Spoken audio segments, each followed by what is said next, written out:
মই আজি বনাম হোলীৰ স্পেচিয়েল মিঠা ইডলি আৰু মিঠা আলু লুচি। এটা বাটিত মই দিলোঁ চুজি, দৈ, চেনি। এইখিনি এতিয়া মই খুব ধুনীয়াকৈ মিলাই লওঁ। ইয়াত মই দিলোঁ ইনো। মিশ্ৰণখিনি মই 3টা বাটিত লৈ ল'লোঁ। যিহেতু হোলী হয় গতিকে মই ইয়াত দিলোঁ অলপ অলপ কালাৰ। এডাল ইডলি ষ্টেণ্ডত এতিয়া মই ঘিউ সানি ল'লোঁ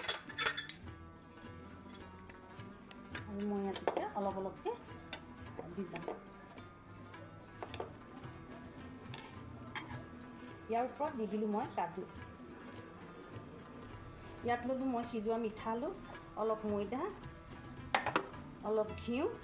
এইখিনি মই এতিয়া ধুনীয়াকৈ মঠি ল'ম। ইয়াত দিলোঁ মই 1 চামুচ বিটৰ ৰস। এতিয়া মিঠা আলু লুচি বনাইছোঁ।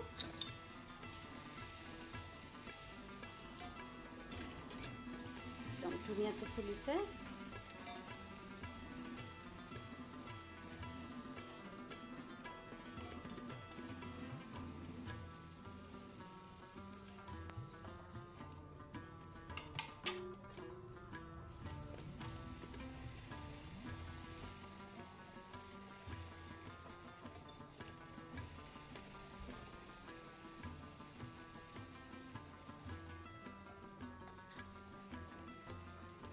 এয়া ৰেডি হৈ গ'ল হোলীৰ স্পেচিয়েল কালাৰফুল মিঠা ইডলি আৰু মিঠা আলু লুচি।